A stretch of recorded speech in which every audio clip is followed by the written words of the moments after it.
El tiempo es suyo. Amén. Buenos días, hermanos. Muchas gracias, hermanos.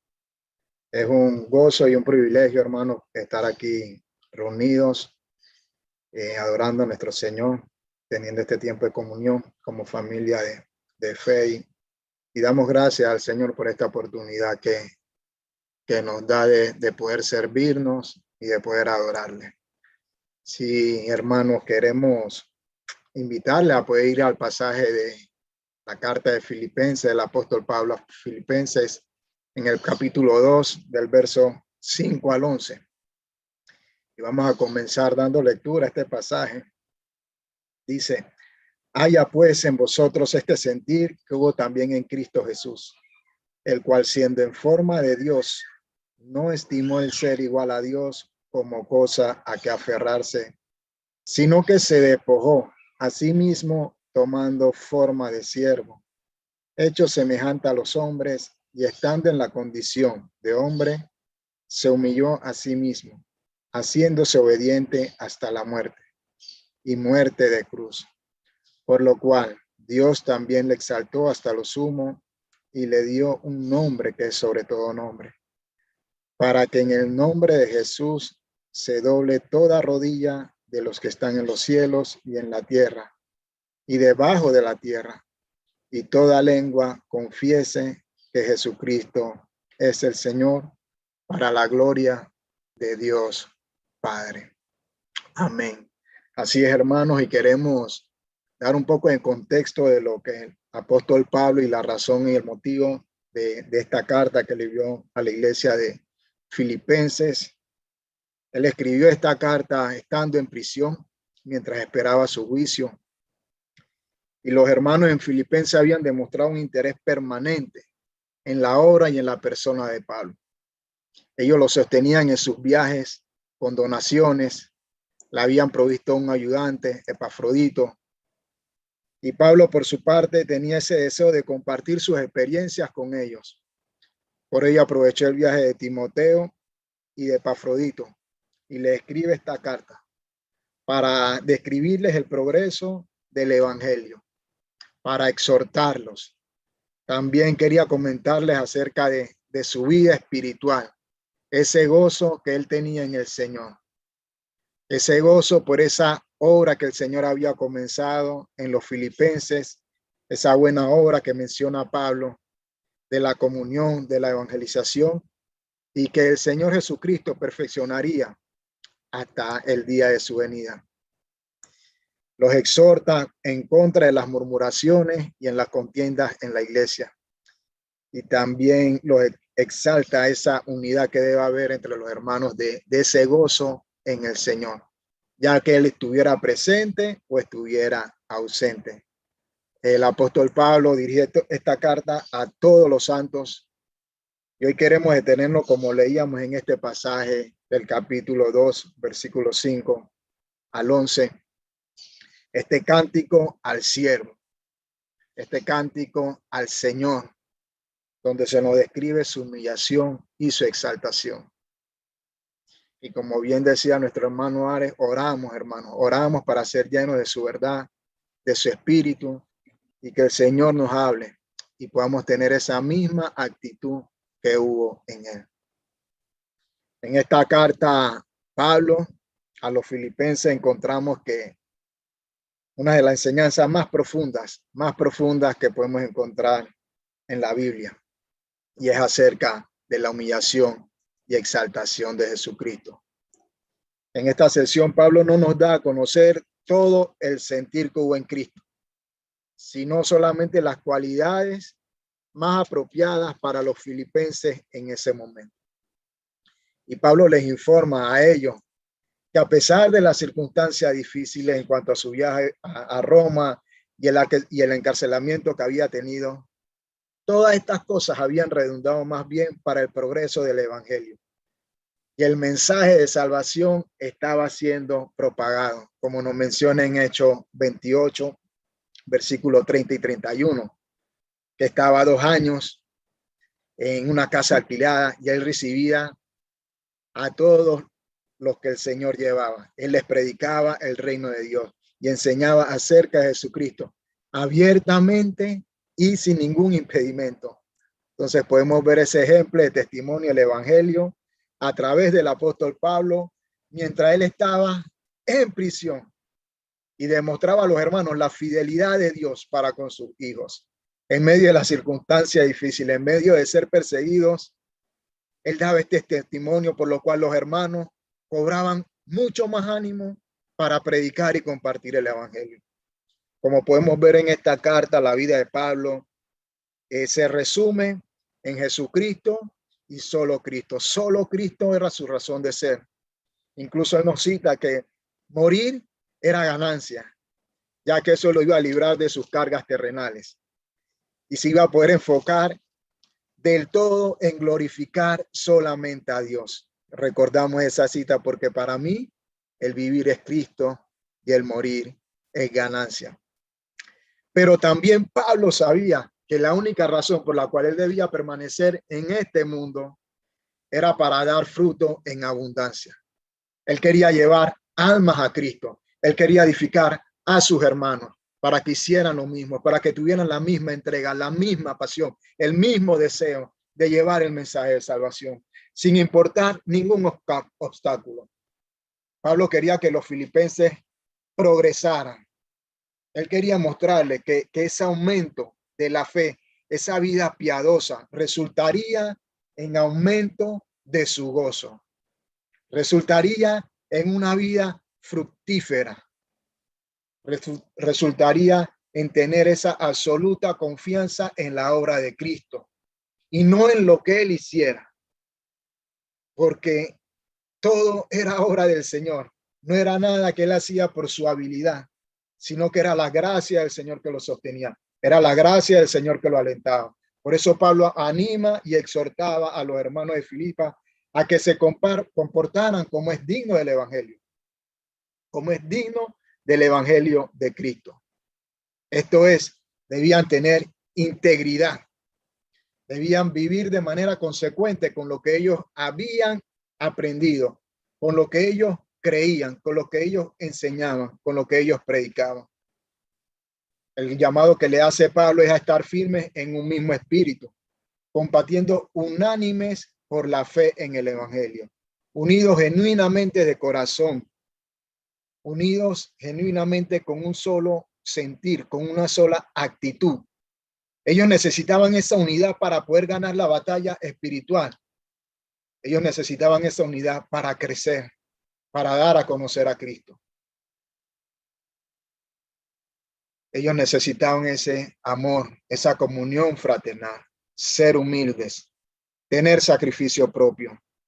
El ejemplo supremo era seguir a Jesucristo, porque ese sacrificio produce gloria eterna. Pero no solamente era creer, sino también padecer a causa de Cristo. Pedro nos menciona algo de esto en su carta en primera de Pedro, capítulo 4, versículo 13, cuando dice, sino gozaos por cuanto sois participantes de los padecimientos de Cristo, para que también en la revelación de su gloria os gocéis con gran alegría. Y es interesante que en este pasaje, hermanos, la palabra concedido se traduce en un derivado, en un sustantivo que significa gracia, lo cual nos da a entender que el sufrimiento de los creyentes a causa de la fe en Cristo es un don de gracia. Es un don de gracia que no queda solamente en el sufrimiento, sino que trae galardón, trae gozo. Qué maravilloso, qué maravilloso. Ahora Pablo, luego de exhortar a los hermanos en Filipenses de cómo mostrarse fuerte para los conflictos externos que iban a padecer, luego en los versículos del 1 al 4, capítulo 2, él les menciona cómo debían actuar en contra de los conflictos internos en el cuerpo de Cristo. Entonces, si los cristianos filipenses habían recibido las cosas que él menciona, Entonces ellos tenían esa responsabilidad de hacer lo que él en esa sección le describe. Y hace una serie de preguntas retóricas. Él les dice, por tanto, si hay alguna consolación en Cristo, si algún consuelo de amor, si alguna comunión del Espíritu, si algún afecto entrañable, si alguna misericordia, completad mi gozo sintiendo lo mismo, teniendo el mismo amor, unánimes, sintiendo una misma cosa. Nada hagáis por contienda o por vanagloria, antes bien con humildad, estimando cada uno a los demás como superiores a él mismo. Mostrando consolación a Cristo. Este es ponernos al lado de alguien para ayudar. Este es ponernos al lado del hermano para aconsejar, para exhortarle. ¿Por qué? Porque esto fue lo que el Señor hizo, Jesucristo hizo por sus amados. Él mostró esa consolación hacia sus discípulos. Consolación de amor. Así como el Señor se nos acerca para decirnos palabras con ternura. Así como el Señor se nos acerca para darnos aliento, para darnos confianza. Así mismo nosotros debemos tener esa actitud para con nuestros hermanos. Esa comunión con el Espíritu, compartir esa vida eterna que tenemos en Cristo, el afecto entrañable, su misericordia. Dios lo ha entendido. Dios nos entendió su amor y compasión profunda a todo creyente, a todo aquel que cree en él. Y si creemos en él, el resultado resulta en unidad, resulta en una vida fructífera para el Señor, en una vida en la que la iglesia se edifica, en que la iglesia tiene ese propósito claro de ir y predicar el evangelio. Haya pues en vosotros este sentir, haya pues en vosotros esta actitud que también hubo en Cristo Jesús. En el versículo 5 podemos ver esa palabra sentir, que es el verbo en griego froneo, lo que significa pensar, tener solicitud. El mismo pensamiento y solicitud como en Cristo es lo que debe predominar en nosotros. Es lo que Pablo le exhortaba a los hermanos de Filipenses. Debemos pensar del mismo modo. Esta es la exhortación que encontramos. Y no solamente en este pasaje, sino a lo largo de todo el Nuevo Testamento. Y no es confusa y tampoco es opcional, si queremos o no. Si somos creyentes, debe haber esa misma actitud que iba nuestro Señor Jesucristo. Y queremos compartir algunos pasajes que nos recuerdan esto y cómo Pablo en cada una de sus cartas lo mencionaba. Romanos capítulo 15, versículo 5. Dice la palabra del Señor. Pero el Dios de la paciencia y de la consolación os dé entre vosotros un mismo sentir según Cristo Jesús.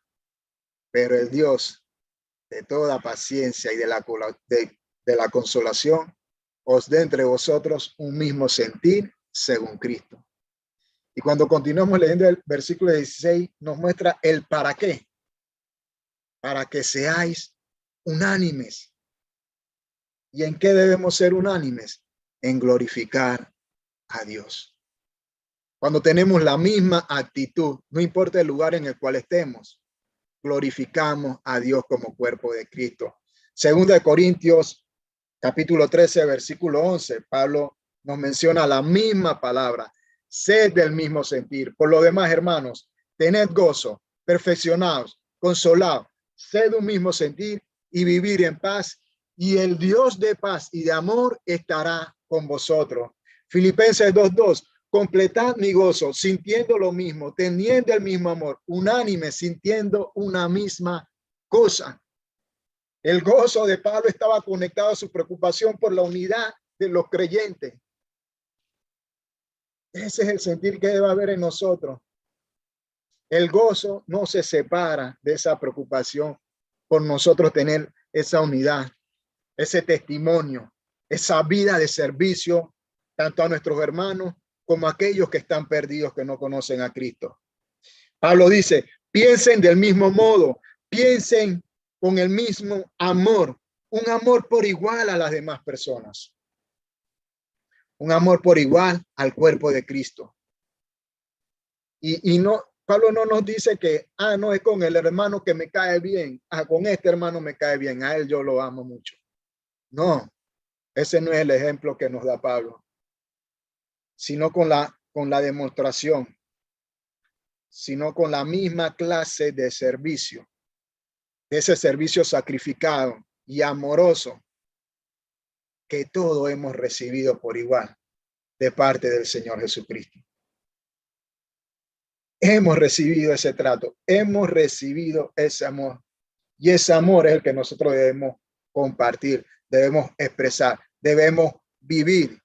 Esto mismo sintamos, dice Pablo en el capítulo 3, versículo 15. Una misma actitud.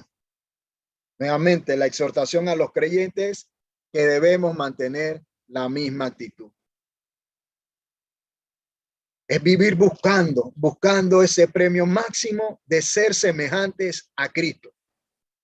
No nos podemos quedar en el pasado, de que yo hice esto en el pasado. No nos podemos quedar en el pasado que, pero yo no he hecho esto, no puedo. No, nosotros debemos progresar de manera significativa a ser más como Cristo Jesucristo. Esa es la meta. Sintamos una misma cosa, nos dice el apóstol Pablo.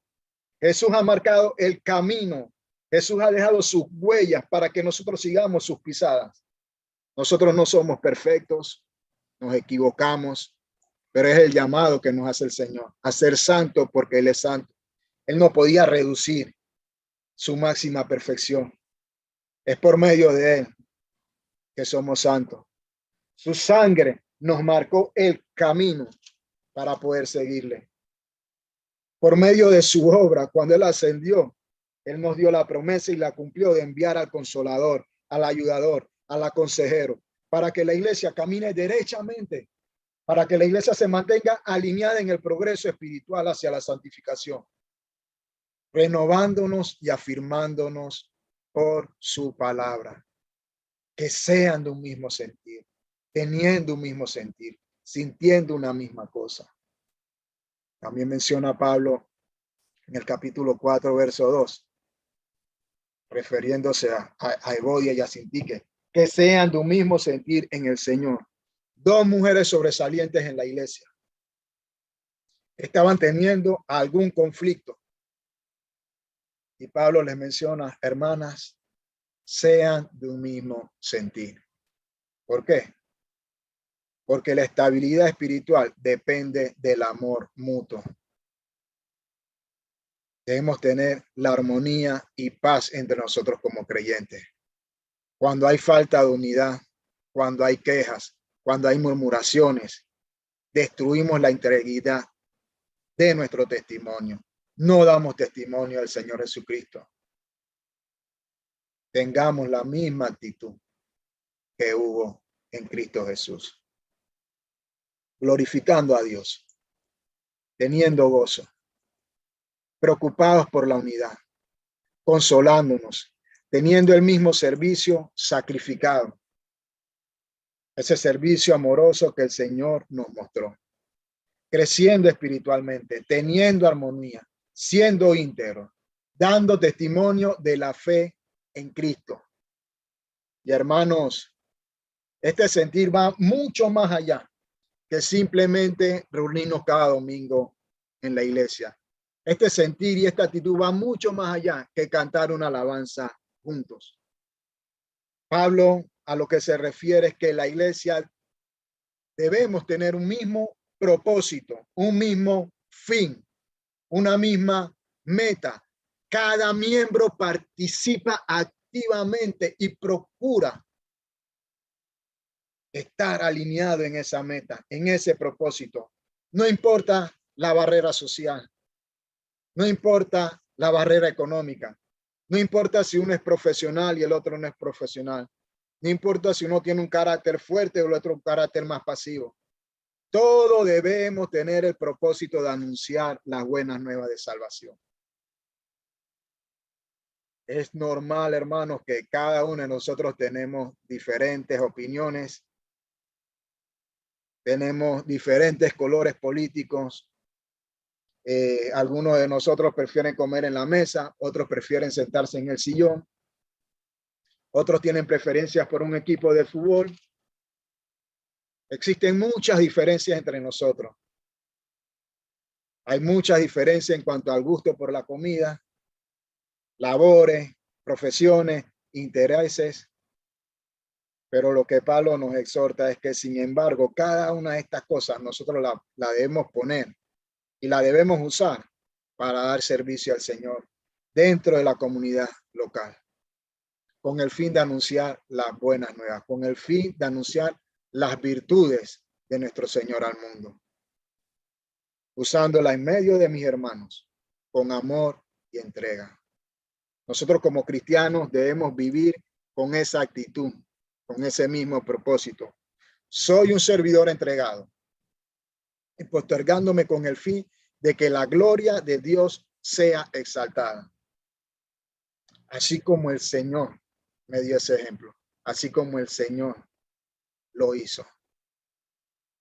Debemos, hermanos, debemos servirnos considerando a nuestros hermanos como superiores a nosotros mismos.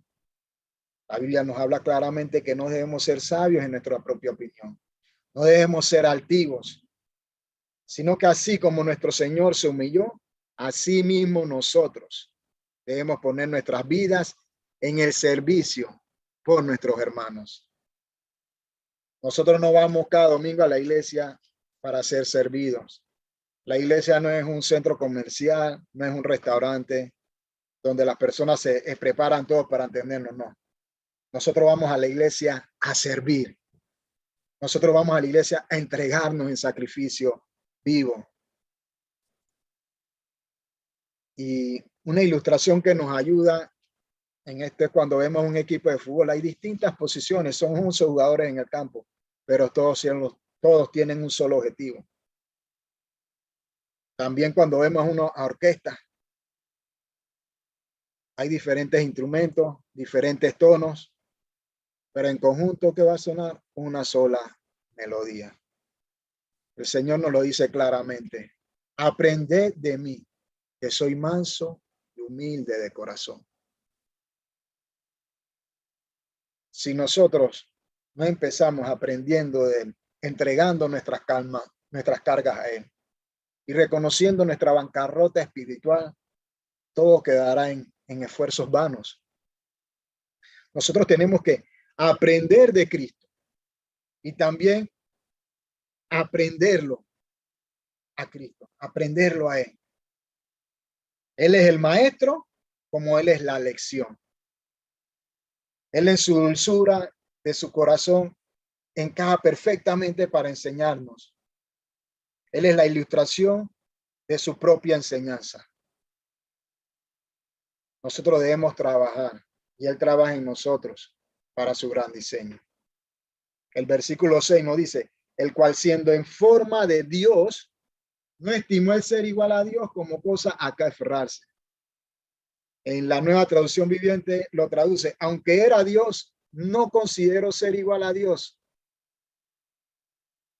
No consideró que el ser igual a Dios fuera algo a lo cual aferrarse. Y esta frase, siendo en forma de Dios y tomando forma de siervo, se usa con un significado particular en el Nuevo Testamento, solo de Cristo. Él es el rasgo distintivo especial. Se utiliza como eso característico de una persona.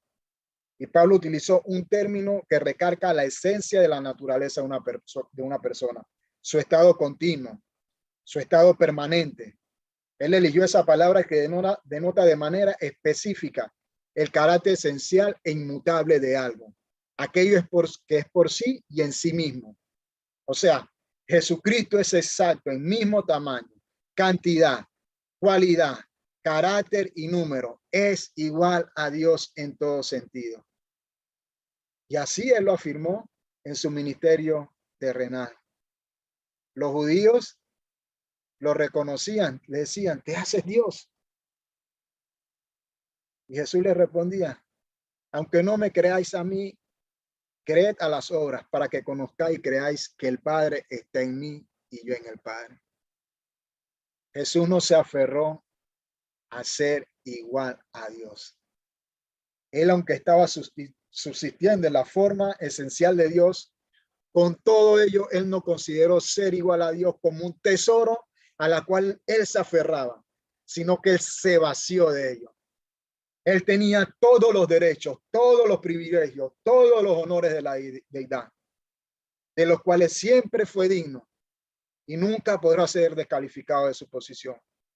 Pero su actitud fue de no aferrarse a ello, no aferrarse a su posición, sino que él estuvo dispuesto a prescindir de ello por un tiempo. Nos dice en el Evangelio de Juan, capítulo 17, versículo 5.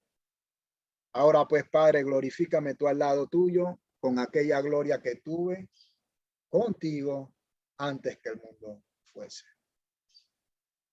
Él se despojó. Y cuando nosotros nos vemos frente a Jesús, podemos ver esa diferencia en gran magnitud. De cómo nosotros nos aferramos a las cosas de este mundo. De cómo nosotros, cuando tomamos esa posición de solo yo, de aislarme, de solo existo yo, lo más importante soy yo, lo que hoy día enseña el mundo, ámate a ti mismo, nos apartamos de nuestro propósito. No podemos ser condescendientes de aferrarnos a estas cosas, de aferrarnos a nuestros logros, de aferrarnos a nuestras propiedades, de no estar dispuestos a soltar nada. Nos hacemos orgullosos, nos hacemos vanagloriosos y faltos de humildad. Esta actitud no muestra el sentir que hubo en Cristo. Dejamos de ser sus discípulos para seguir nuestros intereses particulares. Pero cuando lo vemos a él, que siendo Dios, se despojó de su grandeza y posición para darnos libertad de la esclavitud al pecado, para darnos su salvación, para darnos gozo eterno, por medio de ofrecer su vida y derramar su sangre para limpiarnos de nuestra maldad. Wow. Cristo es nuestro ejemplo supremo de humildad y de abnegación.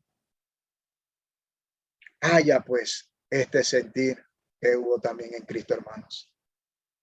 Haya pues en vosotros esta actitud que hubo en Cristo. Dice Juan 13, del versículo 3 al 5. Sabiendo Jesús que el Padre le había dado todas las cosas en las manos y que había salido de Dios y a Dios iba, se levantó de la cena y se quitó su manto, tomando una toalla, se la ciñó. Luego puso agua en un lebrillo y comenzó a lavar los pies de los discípulos y a enjugarlos con la toalla con que estaba ceñido. ¡Wow! Impresionante. Podemos ver ese cuadro incomparable de humildad de nuestro Señor. Él vino de Dios e iba a Dios, el alto y el sublime, que habita en la eternidad. Estaba en la tierra como el que sirve. La humildad lo seguía desde el lugar donde él nació sin honra hasta cuando murió en una tumba prestada.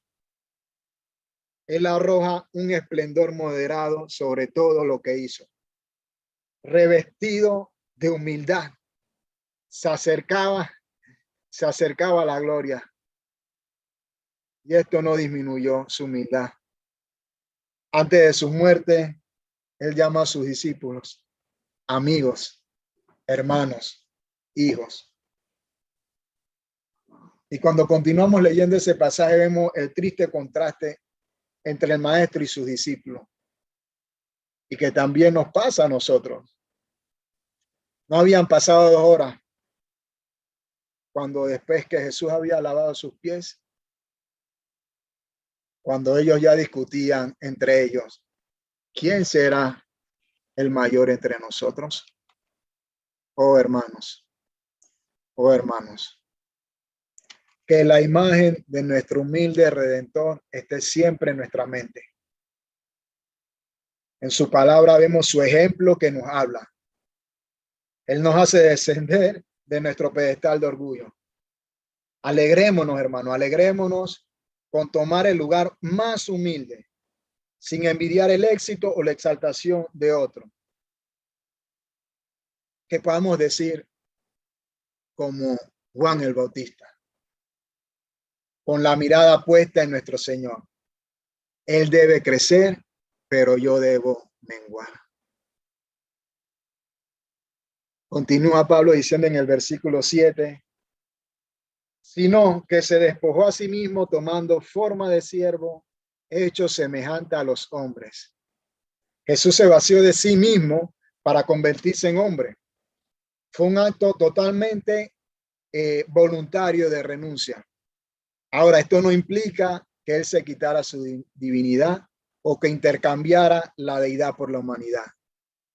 Pero no obstante, si Jesús renunció o dejó al lado alguno de los privilegios en varios aspectos importantes, y veamos algunos. La gloria celestial, porque cuando él estuvo en la tierra, él renunció a la gloria de su relación cara a cara con Dios, a ese disfrute, a ese despliegue continuo de esa gloria. Él dejó a un lado su privilegio de esa autoridad independiente, porque durante su encarnación, Cristo se sometió por completo a la voluntad de su Padre. Lo recordamos orando en Getsemaní. Padre mío, si es posible, pase de mí esta copa, pero no sea como yo quiero, sino como tú. También él renunció a ciertas prerrogativas divinas, porque él puso a un lado ese despliegue voluntario de sus atributos divinos y se sometió a la dirección del Espíritu. Cuando habló acerca de su venida, él dijo, nadie sabe la hora, ni aun los ángeles de los cielos, sino solo mi Padre. También renunció a las riquezas eternas, pues mientras Jesucristo estuvo en la tierra, él fue pobre y poseyó muy pocos bienes. Segunda de Corintios 8:9, Pablo nos dice, porque ya conocéis la gracia de nuestro Señor Jesucristo, que por amor a vosotros se hizo pobre, siendo rico, para que vosotros con su pobreza fueseis enriquecidos. También el Señor renunció a esa relación favorable con el Señor, cuando él tuvo que sentir la ira plena del Padre. La ira plena que era hacia nuestro pecado fue sobre él. Él cuando estuvo en la cruz. Recordamos esa oración diciendo, Elí, Elí, lama sabactani. Esto es, Dios mío, ¿por qué me has desamparado? Jesús tomó la forma de siervo.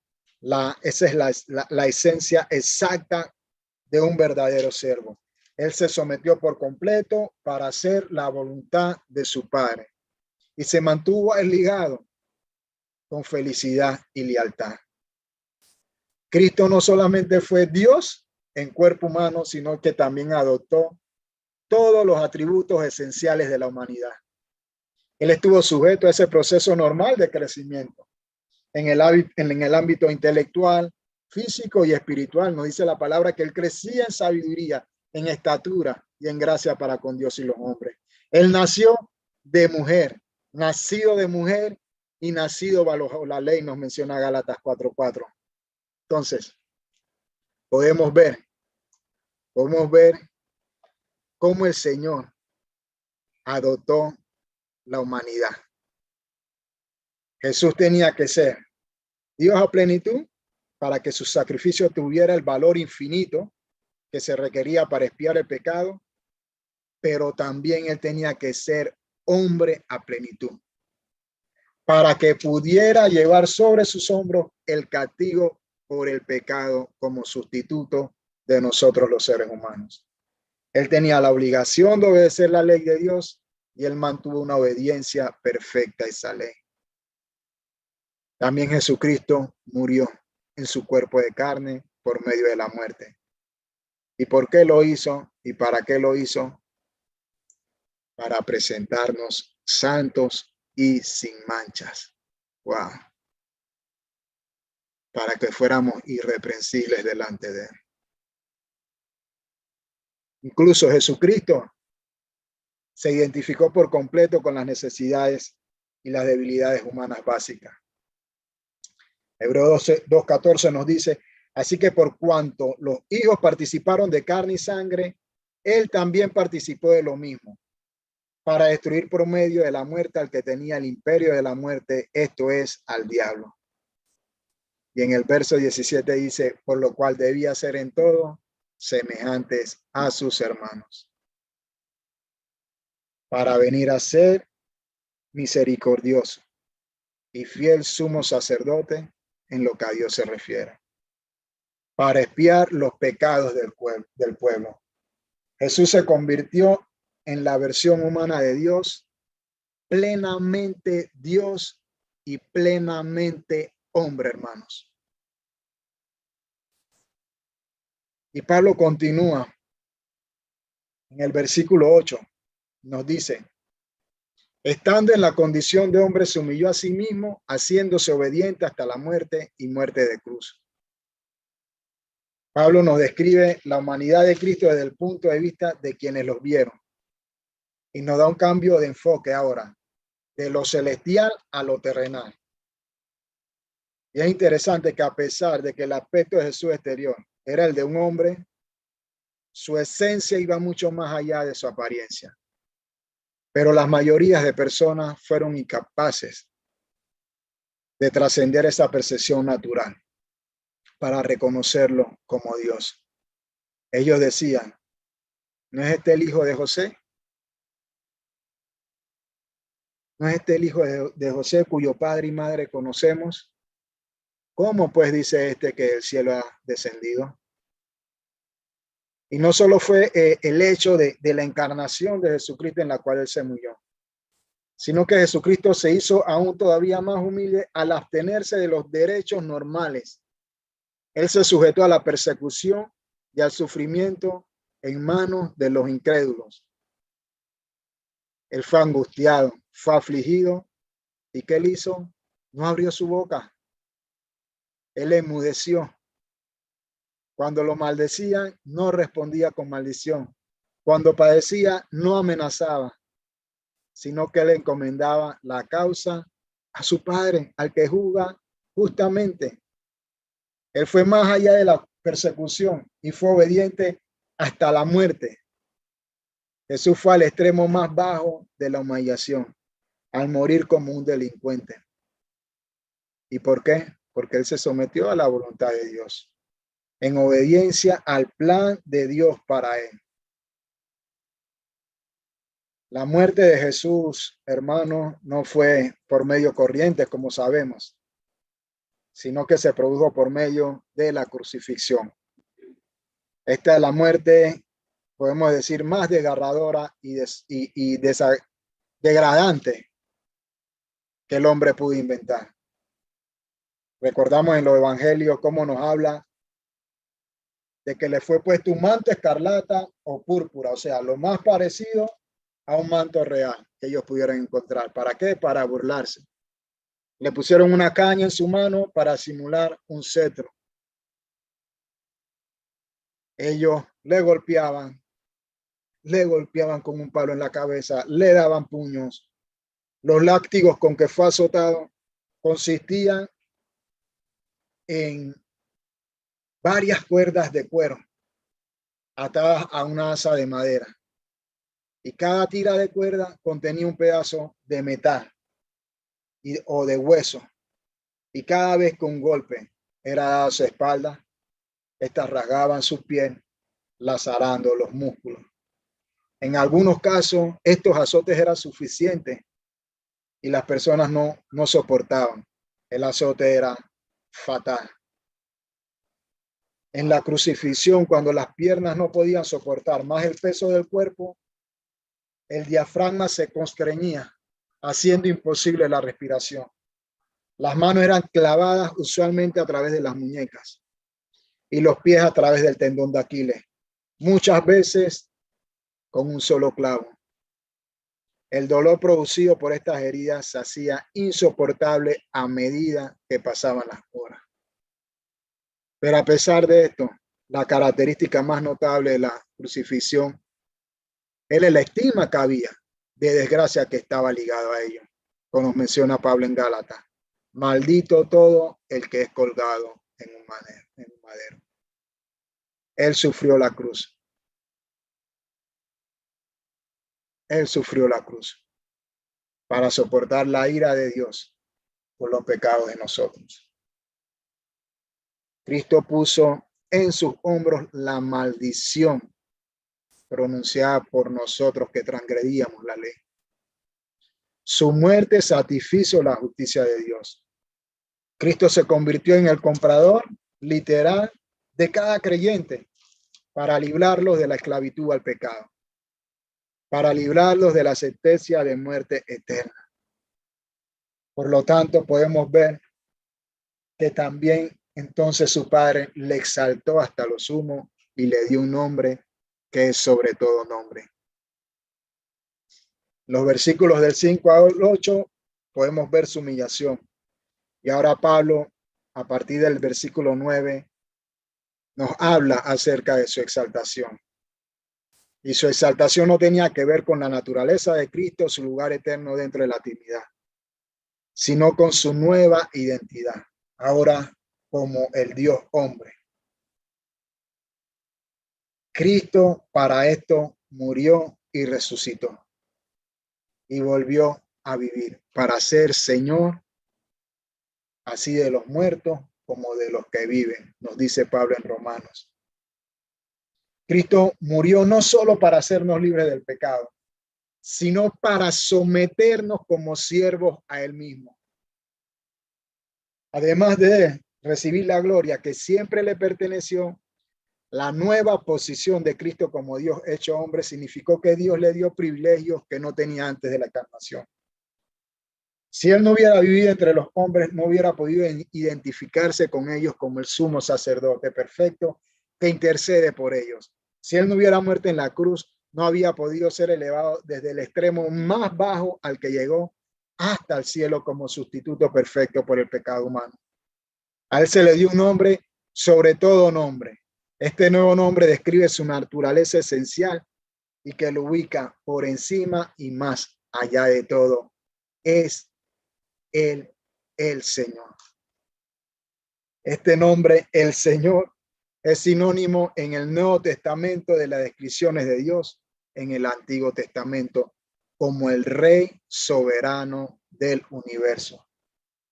Entonces, tanto antes como después de la exaltación, las Escrituras nos afirman que este título que pertenece a Jesús por derecho propio como Dios, hecho hombre. ¿Y esto para qué? Nos dice Pablo, para que en el nombre de Jesús se doble toda rodilla de lo que están en los cielos y en la tierra y debajo de la tierra. Esto es decir, todo el universo inteligente, todas las personas tienen el llamado de adorar a Cristo como Señor. Este mandato incluye a los ángeles en el cielo, el espíritu de cada uno de los redimidos, cada uno de los creyentes en la tierra, los demonios y la humanidad perdida en el infierno. Todos somos llamados a reconocer a Jesucristo como Señor. Todos vamos a confesar su nombre. Todos vamos a afirmar o a estar de acuerdo. Esta será la acción final de todos los seres y entidades en respuesta al señorío de Cristo. Y será de forma voluntaria y bienaventurada o involuntaria y desoladora. Todos los seres adorarán a Cristo. Toda la lengua confesará que Jesucristo es el Señor para la gloria de Dios Padre.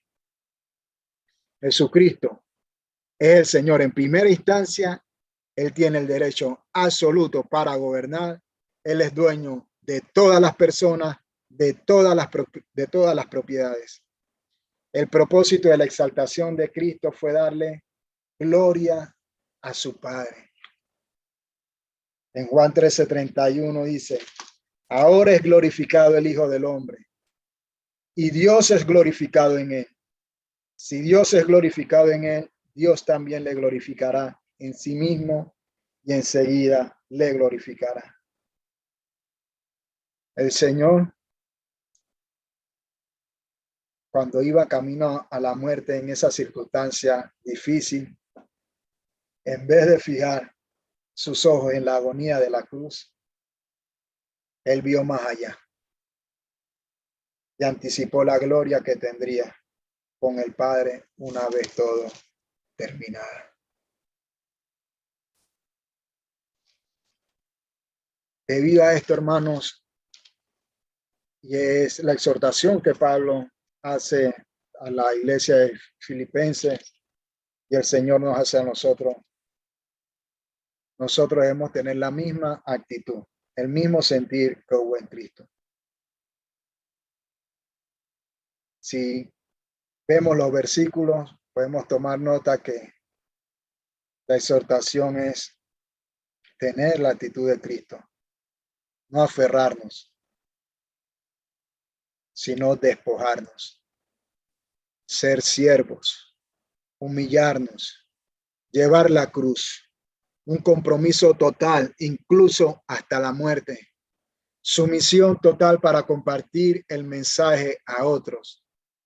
¿Y todo esto para qué? Para glorificarle. El tema principal de esta carta de Pablo a los Filipenses es la búsqueda de la semejanza a Cristo. Ese debe ser nuestra actitud. Ese es nuestro sentir. Y preguntémonos hoy día, ¿qué tanto?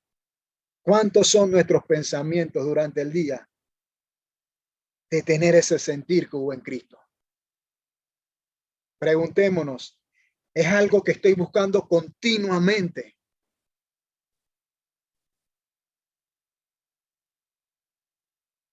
Preguntémonos, y le pregunto, hermanos, ¿cuándo fue la última vez que realizaste un estudio bíblico acerca de la persona de Cristo, acerca de su obra, acerca de su vida, acerca de su actitud, de su sentir?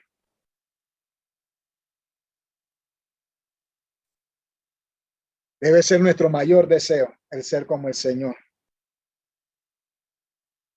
Nuestro mayor deseo debe ser que Él se muestre en nuestra vida. Nuestro mayor deseo, nuestro pensamiento debe ser que cada día nos estemos conformando más a la imagen de Cristo. La palabra del Señor nos dice que el designio de Dios en la predestinación de su pueblo desde toda la eternidad es que cada uno de sus hijos adoptados sean conformados a la imagen de su hijo. Hermanos, cuanto más estudiemos sobre él, cuanto más estemos en su compañía, cuanto más conversemos con él, como nuestro mejor y más querido amigo, captando su mirada santa, captando sus obras santas, más seremos transformados a la imagen de Cristo. Podremos vivir en esa actitud, en ese sentir, en esa pasión, en esa entrega que hubo en él.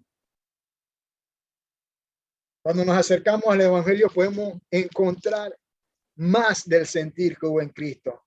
Está su modelo, está ese ejemplo supremo que nosotros debemos seguir. Él dijo en un momento, mi comida y bebida es que haga la voluntad del que me envió y acabe su obra. Ese único objetivo, ese fue el único objetivo que trajo a Jesús del cielo hacia nosotros.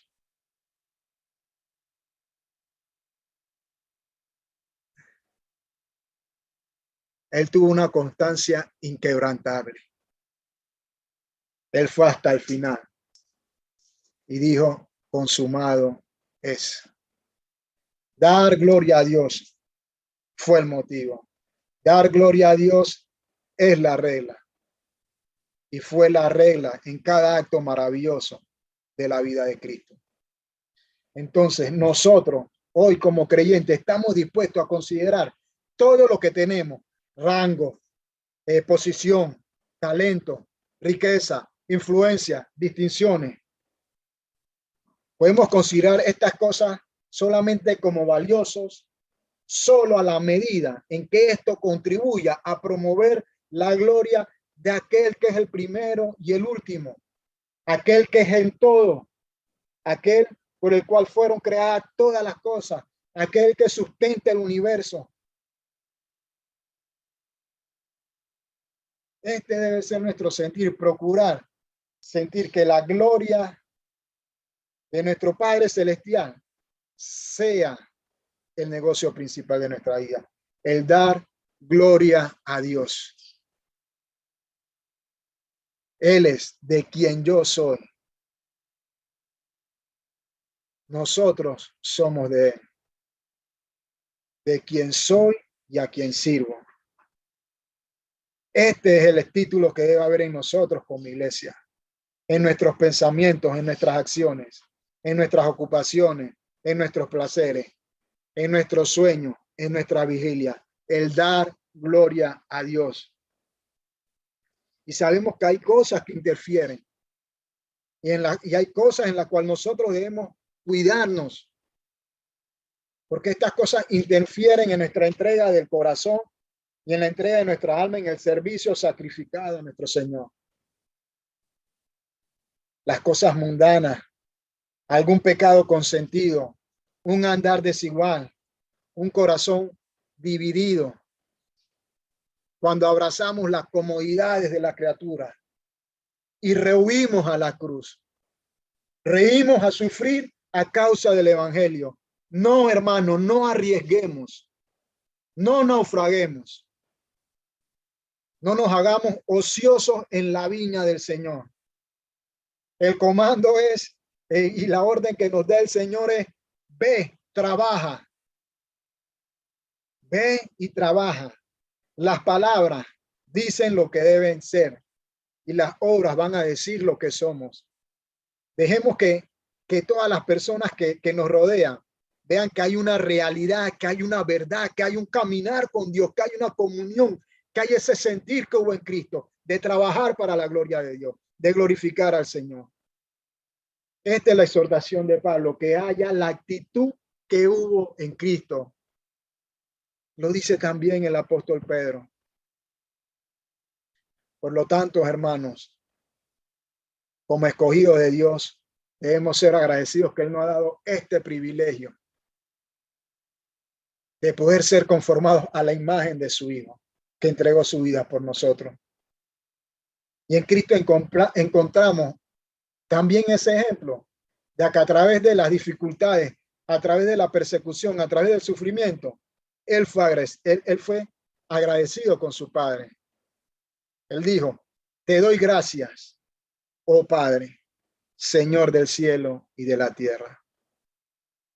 Cuando vamos al Evangelio, vemos cómo el Señor llenó y vemos ese espíritu agradecido que impregna toda su vida y rodeó su caminar con un resplandor celestial.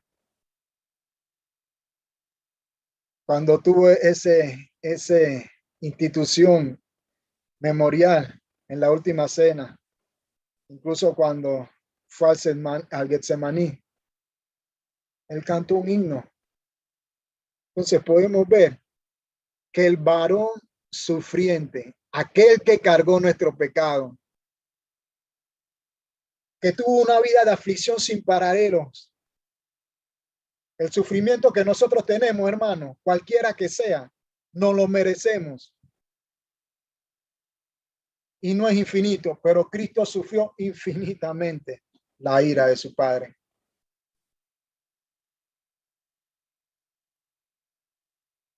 ¿Cómo entonces nuestras vidas no deberían ser en todo momento un himno de agradecimiento? dando gracias al Señor por su generosidad y por su amor hacia nosotros. Cultivemos ese espíritu agradecido, porque eso será de gozo para nosotros, será una fiesta perpetua. No existe para nosotros, hermanos, una pequeña misericordia. Todas son grandes, porque las menos son inmerecidas.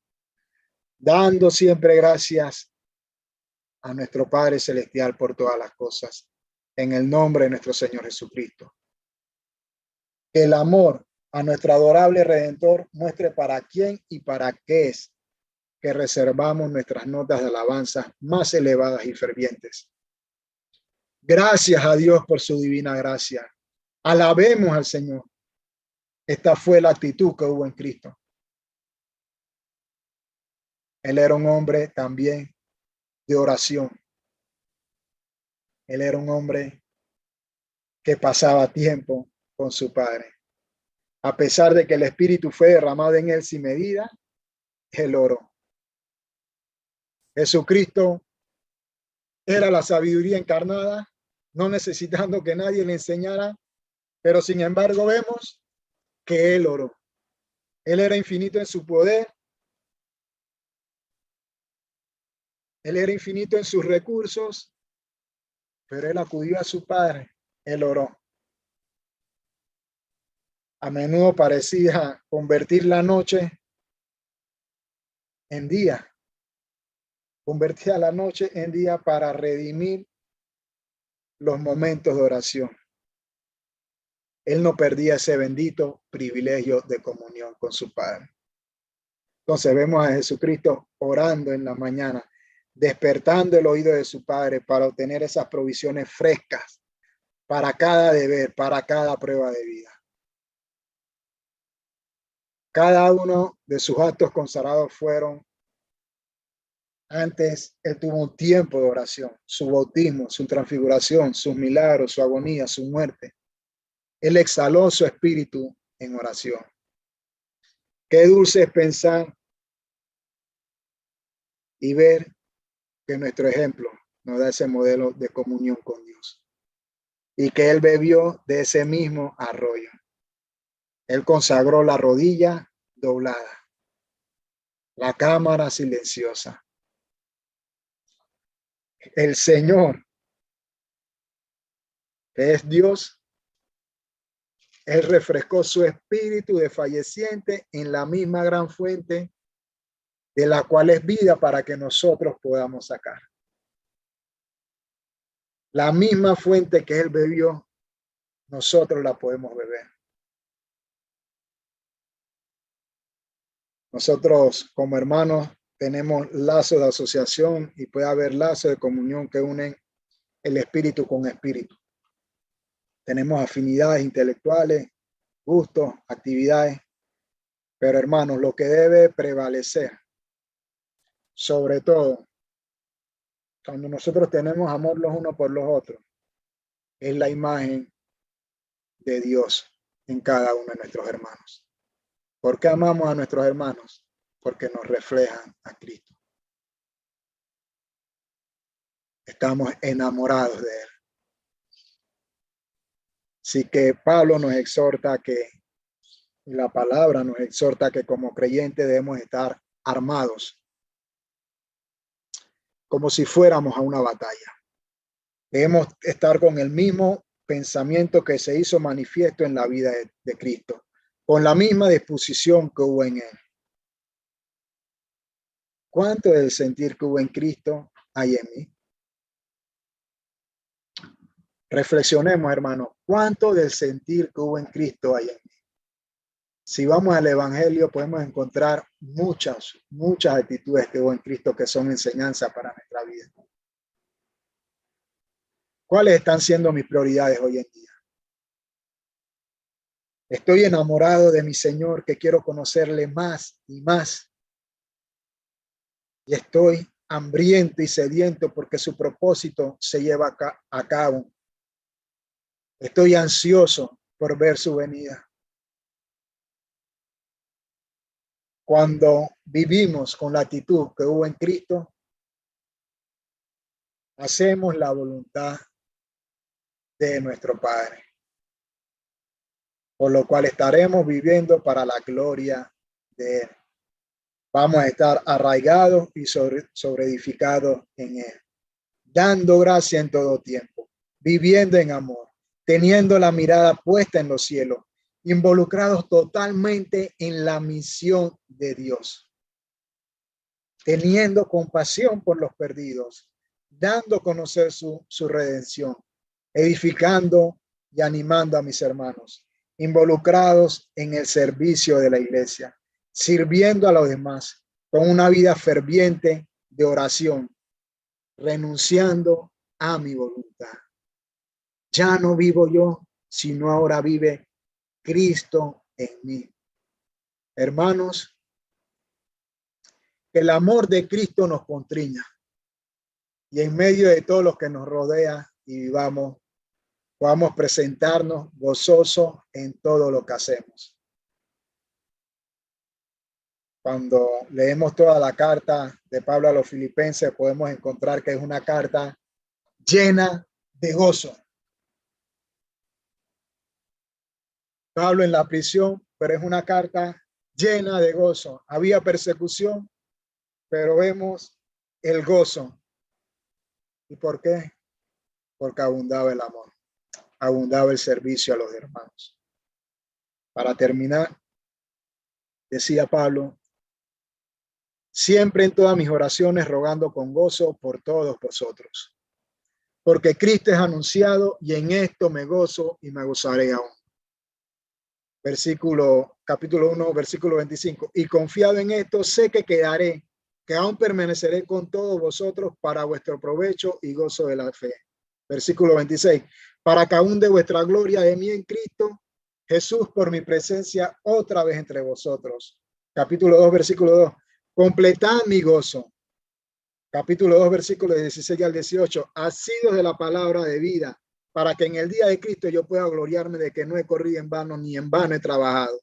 Y aunque sea derramado en libación sobre el sacrificio y servicio de vuestra fe, me gozo y regocijo con todos vosotros. Versículo 18. Y asimismo gozaos y regocijaos también vosotros conmigo. Versículos 28 y 29. Para que al verle de nuevo os gocéis en el Señor con todo gozo y tened estima a los que son como Él. Capítulo 3, versículo 1. Hermanos, gozaos en el Señor. No me moleste escribirle las mismas cosas y para vosotros es seguro. Versículo 3.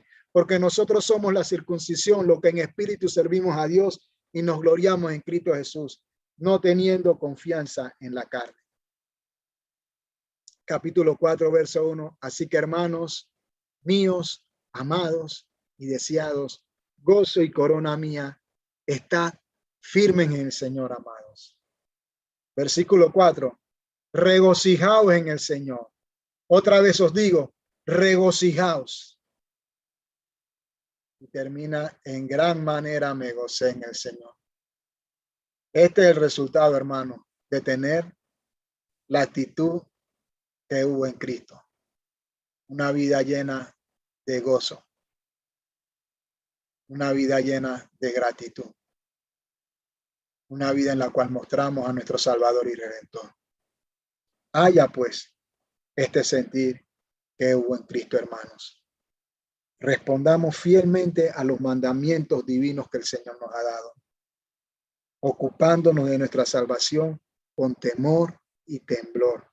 Esto es, trabajando sin interrupción hasta que terminemos por completo la hora a la cual hemos sido llamados. Como creyentes nosotros tenemos esa responsabilidad de crecimiento, de estar en ese proceso de santificación. Es la obra del Señor, hermanos. Él la produce. Él da el fruto espiritual. Él cumple sus propósitos. No cuestionemos. No tengamos una actitud negativa. No nos quejemos. Hagamos la voluntad de Dios. Hagamos lo que el Señor nos ha llamado a hacer. El Señor nos llama a que seamos irreprensibles, sencillos y sin manchas, resplandeciendo en medio de un mundo oscuro, asidos de la palabra, asidos de la verdad, ofreciendo nuestras vidas para que otros hermanos participen de la bendición del evangelio. Y es en medio de este servicio, hermanos, que su iglesia se goza. Es en medio de este servicio, hermanos, que la iglesia vive en el fiel servicio a Dios. Haya pues este sentir, hermanos, que hubo en Cristo. Que el Señor nos bendiga, hermanos. Amado Señor, te damos gracias por tu palabra, Señor. Te damos gracias, Señor, porque tú nos llamas, Señor.